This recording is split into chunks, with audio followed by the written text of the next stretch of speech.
Well, it's an absolutely huge operation across this vast region, which is rural in points, but really stretches from the Adriatic coast all the way down to mountainous areas. So there's all sorts of work that needs to be done in terms of digging people's houses out of these flooded and muddy conditions, shoring up the riverbanks that many of them burst around the area.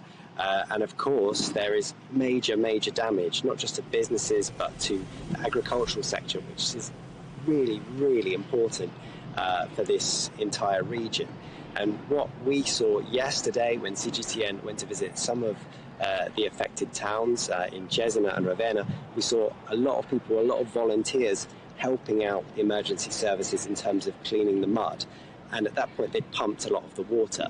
But one of the major issues that we've seen today when we're out is some of the smaller, more cut-off towns where they don't have access to those water pumps and are still in 1 to 2 meters of water.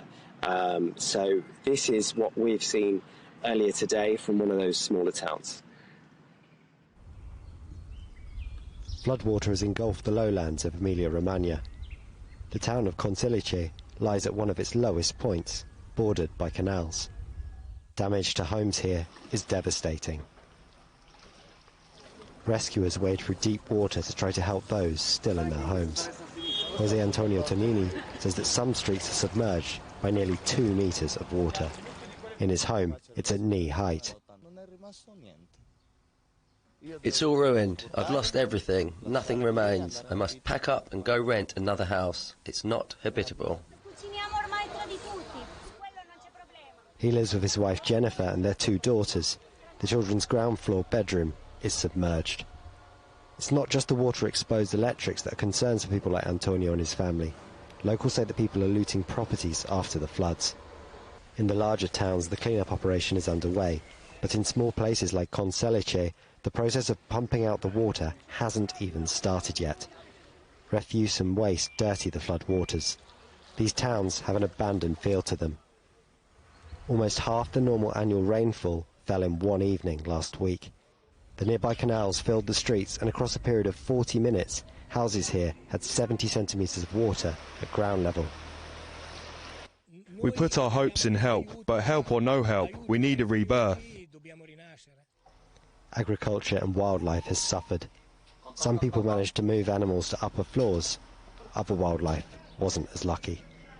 Prime Minister Giorgia Meloni has promised to support the recovery of flood-hit areas, but the damage to these communities could cost more than just money.